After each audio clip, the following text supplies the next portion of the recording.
Tá, olha só, programinha bem rápido, porque eu tô numa maratona de Punho de Ferro, aí eu fiz uma rápida pausa e depois eu volto pra lá. Não é tão ruim quanto eu imaginava, né, pelo que a crítica tava falando, mas podia ser melhor, podia ser melhor.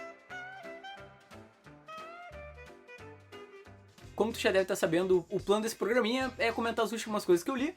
Aí tem vários quadrinhos que estão em banca, alguns que estão nas livrarias. Vamos começar com Missionário Lua de Sangue, que é um lançamento da Mitos que se passa no universo do Juiz Dredd. Mas é um personagem que eu nunca tinha ouvido falar. É um quadrinho de western que basicamente tem esse protagonista badass com duas armas gigantes que ele sai matando pessoas por aí. Eu não achei muito interessante. Na verdade, assim, sei lá, comparando com outros quadrinhos de western, tipo Jonah Rex, assim, fica muito abaixo, as histórias não tem muita graça. É isso, tem um problema, o cara vai lá, dá um tiro, resolve, sabe? Enfim, não valeu o investimento. O que valeu, na verdade, foi ver o Frank Quitely nos anos 90, né? No começo dos anos 90, desenhando. É lógico que não é o Frank Quitely dos dias de hoje, é bem diferente, mas ainda assim é bacana de acompanhar assim, a evolução do cara como artista. Vocês veem que mesmo no começo de carreira ele já desenhava pequenos detalhes nas páginas e, enfim, era legal. Esse mês eu também li o terceiro volume do Slamdunk, que é quando a gente tem o primeiro jogo de basquete do mangá.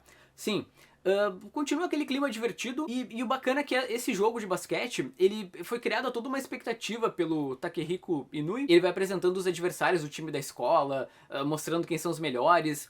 E é legal que, caraca, ele consegue dar uma sensação de movimento muito boa nas páginas, sabe? Tu consegue acompanhar o jogo vendo as estratégias dos adversários contra o time principal aqui. Enfim, continua legal o mangá, continua bacana de acompanhar. Sem contar que eu preciso ler o quarto volume, porque o final aqui, enfim, tem algo que vai acontecer que eu quero muito ver no próximo. Olha aí, Blame, sim, volume 2 desse mangá tão bacana. Eu já tinha gostado muito do primeiro volume, porque ele é um mangá simples, né? Um personagem humano com uma arma num mundo... O que é complexo nesse mangá não é a missão do personagem principal, né? Que é só buscar algum determinado item lá que ele quer. O que é mais complexo é esse mundo maluco que o Tsutomu Nihei criou. São estruturas metálicas infinitas com alienígenas e criaturas malucas. É realmente muito bacana, sabe? Tu entrar nesse mundo e é empolgante. A forma que ele conta a história é quase cinematográfica. Olha esses alienígenas. Tem um momento aqui que o personagem principal, o Kini, ele vai enfrentar um... Primeiro que ele tem uma arma mega tecnológica, então qualquer tiro que ele dá arranca a cabeça dos bichos. Mas de repente aparecem umas criaturas que têm uma espécie de telecinese, e aí é que ele acaba arranjando uma parceira.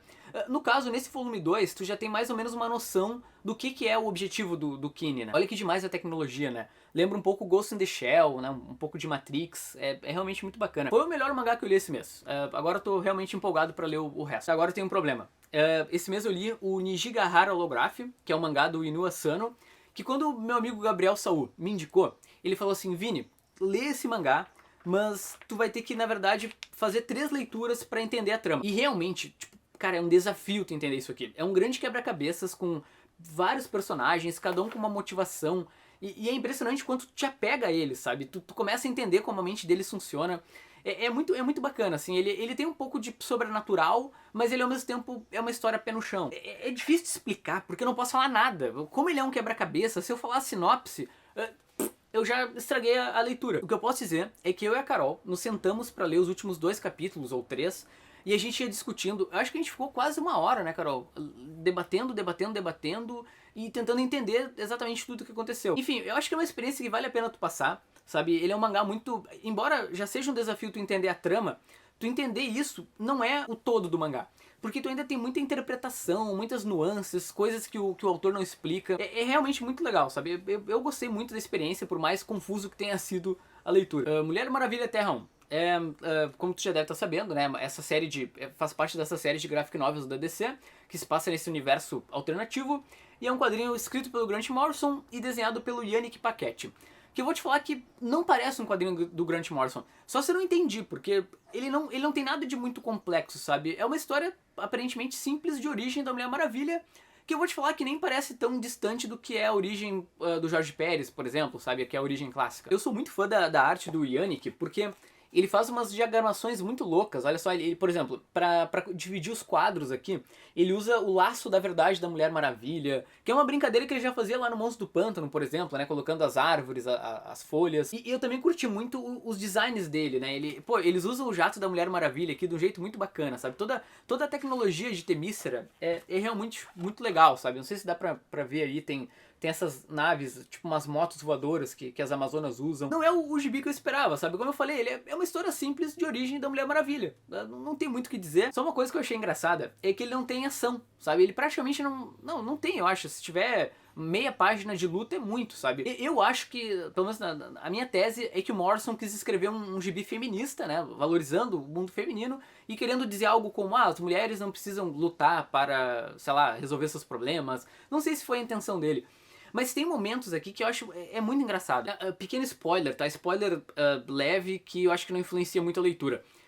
Se esse era um gibi que o Morrison pretendia valorizar o mundo feminino, né? Enfim, levar pra esse lado feminista, tem uma parte que é muito escrota, cara, que é a Mulher Maravilha chega no Steve Trevor e manda ele se ajoelhar e dá um colar daqueles que, sabe, que vende em sex shop. É meio bizarro, sabe? Sei lá, tipo, tu pensar que tu tá escrevendo um gibi feminista mostrando uma mulher mandando um homem se ajoelhar e dando uma coleira pra ele. Sabe? Enfim, eu não entendi a intenção do Grant Morrison. Essa semana eu também li 2 quadrinhos que foram lançados lá na Comic Con Experience, mas eu não tava muito bem financeiramente pra pegar lá na hora. Primeiro, o Além dos Trilhos, da Mika Takahashi, que é um projeto do Catarse que ela fez, que atingiu um bom valor de financiamento. E ele é bem bonito, ó, ele tem essa sobrecapa e, no caso, a capa principal é essa aqui, né, que tem esse relevo e essas letras em dourado. É um gibi sobre um coelho que tá tentando se encontrar no mundo, acho que dá pra dizer assim, né? Ele tem uma peça faltando literalmente. Não, vocês podem ver aqui, né? Ele tem uma peça de quebra-cabeça faltando, e aí tu vai vendo ao longo do quadrinho a jornada dele pra tentar preencher esse espaço vazio que ele tem dentro dele. Dá pra dizer que ele é um gibi assim bonitinho, né? Ele tem um coelhinho, ele passa uma mensagem, mas eu acho que ele é legal, assim, eu ler ele enquanto adulto, né? Sujeito de 28 anos, mas eu acho que ele talvez seja um pouco mais infantil, sabe? Ele é legal de dar, enfim, pra uma criança e tudo. Eu só não curti muito o preço, sabe? Eu acho que ele tem um trabalho gráfico muito bonito, sabe? Ele é ele tem uma técnica especial, por exemplo, aqui de encadernação, que é legal. Só que isso acabou encarecendo ele, né? Por exemplo, ele custa 50 reais. É muito caro, sabe? Por um quadrinho, enfim, por qualquer coisa tu pagar 50 reais, eu acho que é muito caro. Tá, um dos meus grandes arrependimentos da Comic Con foi não ter pego o Blitzkrieg do Bruno Seeling, acho que é assim que se pronuncia. Eu cheguei a falar com o Bruno por lá, só que eu já tava em fim de Comic Con, eu já tava quebrado financeiramente e não peguei. E aí o gibi foi parar em algumas listas de melhores do ano. Cara, que vergonha. Mas vamos lá. No caso, o Blitzkrieg, a ideia dele é fazer, aparentemente, né, uma homenagem ao cinema dos anos 80, né? Aqueles filmes com garotos, com planos, tentando resolver problemas. Nesse caso, a gente tem esse grupo de jovens, talvez nerds, que estão sofrendo bullying na escola e querem, enfim, enfrentar o valentão, né, e acabar com o sofrimento. Os desenhos do Bruno são muito bacanas, assim, sabe? Até o próprio Paul Pope chegou a elogiar, porque o traço dele, inclusive, lembra muito do Paul Pope, né? O cara lá do Batman no 100. É um quadrinho que rapidinho, sabe, tu já entra na história, tu já curte os personagens, porque acho que é fácil tu te identificar, né? Quem nunca sofreu bullying na escola, né? E, enfim, eu gostei bastante, sim, não colocaria dos melhores do ano que eu li, por exemplo, se eu tivesse lido no ano passado, mas realmente é muito bom. Ele tem um final, assim, que tu não espera, sabe? Um final que ele quebra a tua expectativa e ao mesmo tempo é um final bonito. E agora vamos ver que o Bruno tá fazendo o Blitzkrieg 2, então a gente vai ter uma continuidade dessa história. Agora 3 quadrinhos que eu acabei não lendo, porque acabou me faltando tempo. Um deles é A Patrulha do Destino, que saiu o último volume, mas como tá me faltando acho que o terceiro, eu acabei perdendo, eu tive que parar de ler. Tem também o Shade, o Homem Imutável, que eu ainda tenho que terminar de ler o encadernado anterior pra terminar. Mas enfim, eu gostei muito disso aqui, tomara que a Panini continue lançando, né, porque lá nos Estados Unidos justamente o Shade parou no terceiro encadernado, mas tem continuação, né? Só que eles pararam de encadernar. Eu não sei quanto a vocês, mas eu gostei muito dessa ideia do, acho que é o Grito Americano, se eu não me engano, o grande vilão. E por último tem o Deadpool clássico, que eu ainda não reli, né? Então eu mal lembro das histórias, mas é legal, sabe? Principalmente esse volume é bacana porque tem uma história onde o Deadpool vai num hospício e aí acaba fazendo os loucos ficarem mais loucos ainda. Eu ri bastante. Mas para tudo, algo que merece nota nessa lista de leituras desse mês é isso aqui. Legião. Cara, isso aqui é o melhor filme de terror nunca filmado da história. Isso aqui é muito bacana. O final podia ser melhor, podia, mas assim, todo o desenvolvimento é muito legal.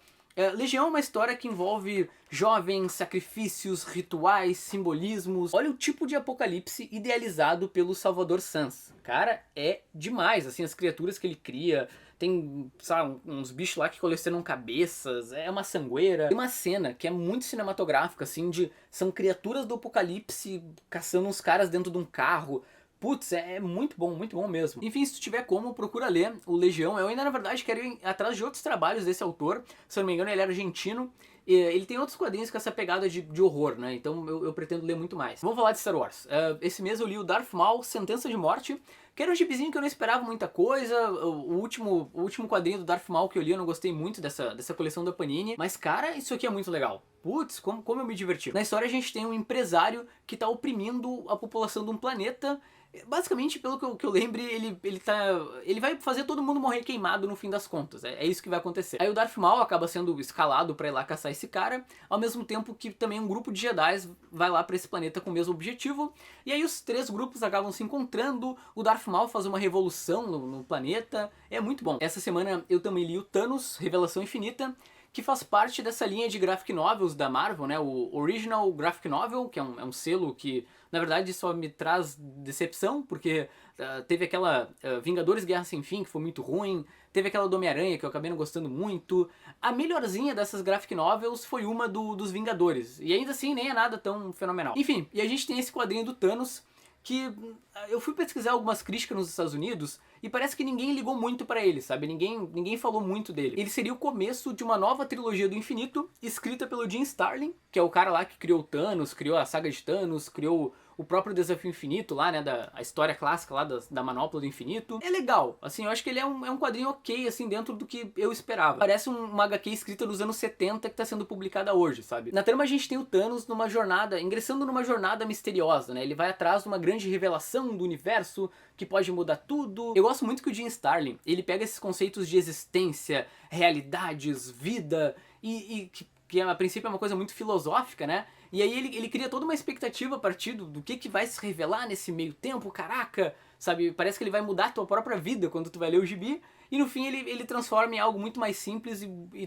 também ao mesmo tempo filosófico. Não tem muito mais o que falar, sabe? Não é o gibi maravilhoso que eu esperava, mas também não é algo tão ruim, sabe? Eu acho que se tu tem saudade do Jim Starlin e dos quadrinhos dos anos 80, 90, cósmicos da Marvel, até 70, né? Que o Jim Starlin escreveu o Thanos durante muito tempo, tu vai acabar gostando. Ah, só pra constar, o nome aqui é Original Graphic Novel, mas ele deixa 1 milhão de pontas soltas, então é até difícil de avaliar ele sem ler o resto, sabe? Lumberjanes, quadrinho sobre um grupo de garotas num acampamento de verão que se envolvem em mistérios sobrenaturais e coisas do tipo. Esse quadrinho, em 2015, ele chegou a ganhar 2 Eisners, né? Um como melhor nova série e outro como, acho que é melhor publicação para adolescentes, alguma coisa assim. E como ele é escrito pela Noelle Stevenson, que é a mesma autora lá do Nimona, eu acabei lendo porque, enfim, eu gostei do Nimona. É um quadrinho cativante, divertido e bem despretensioso, sabe? É um grupo de garotas enfrentando desafios e em aventuras muito empolgantes, ao melhor estilo filme de sessão da tarde legal. O que eles falam muito nos Estados Unidos é que é um gibi feito por meninas para meninas, sabe? A ideia é essa, né? No mundo machista, como o mundo dos quadrinhos, é um quadrinho que se destaca, mas sei lá, eu na minha cabeça eu não avalio isso, sabe? Até por não ser menina, né? Eu basicamente li uma aventura divertida e cativante e é isso, sabe? Ah, só pra constar, o Lumberjanes também tem uma continuação. Na prática ele foi planejado para ser uma minissérie em 8 edições, só que como ele fez sucesso nos Estados Unidos, ele já tá acho que no 4º encadernado, alguma coisa assim, e aí várias coisas não se fecham aqui nesse volume. E acabou. Sim, finalmente acabou. Os Fabulosos Vingadores do Rick Remender. Na verdade não acabou, né? Ainda tem uma continuação, mas aí já é um prelúdio pra saga Eixo, que é muito ruim, então não pretendo comprar mesmo que a Panini lance a continuação. Aqui a gente tem o Vingar a Terra, né? O 4º encadernado, de uma série que eu acho que começou muito mal, né? Com essa ideia de misturar os mutantes com os Vingadores, eu acho que podia ser melhor trabalhada, sabe? Sei lá, o primeiro volume ele é muito besta, sabe? Ele parece um quadrinho escrito, sei lá, nos anos 70, publicado nos dias de hoje. E a trama é meio boba mesmo, sabe? O Caveira Vermelha pegando o cérebro do professor Xavier. Enfim, o bacana é que a princípio o Rick Remender abandonou a trama do primeiro volume e foi desenvolver algo relacionado aos Gêmeos do Apocalipse. Tanto é que o terceiro volume foi bem legal de acompanhar, né? Quando a Terra... Enfim, spoiler, pequeno spoiler. Tá, não é pequeno nada. Pula essa parte do vídeo que eu vou colocar em preto e branco. É que não tem como dar uma sinopse desse quadrinho sem estragar um pouco do que acontece no volume anterior. Basicamente a Terra virou pó, né? Veio um celestial e destruiu tudo. E os Gêmeos do Apocalipse construíram uma arca e levaram os mutantes para outro planeta. Então aqui nesse quadrinho é como se a gente tivesse uma realidade alternativa do universo Marvel, só com mutantes, sendo que o Destrutor ele tá tentando reestabelecer a realidade, né? Ele quer tentar fazer a Terra voltar no tempo, fazer a Terra se restabelecer e tudo mais. E é legal, sabe? Cara, é aquele gibizão de super-herói que tu quer ler, sabe? É o mundo virado de cabeça pra baixo, é lá o Magneto, super-heróis se ajudando e se enfrentando. Aí ao mesmo tempo acaba entrando o Kang na história, que é um personagem que eu gosto muito. Enfim, é aquele quadrinho que dá pra tu ler, se divertir e aproveitar. Sendo que tem uma trama legal envolvendo o Destrutor e a Vespa, né? Porque eles têm um filho, e aí se eles voltassem no tempo pra resolver o problema da Terra, eles iam acabar não podendo mais ter aquele filho. Então é bem interessante esse pequeno dilema, né, que ele tem. Enfim, gibi legal. O Rick Remender acabou a fase bem, embora tenha começado mal. Bom, acho que é isso então. Eu espero que esse programinha tenha sido legal. Links dos últimos vídeos aqui do canal, aqui no canto. E agora de um programinha sobre o Punho de Ferro. Sim, agora eu vou voltar lá pra terminar de assistir a temporada.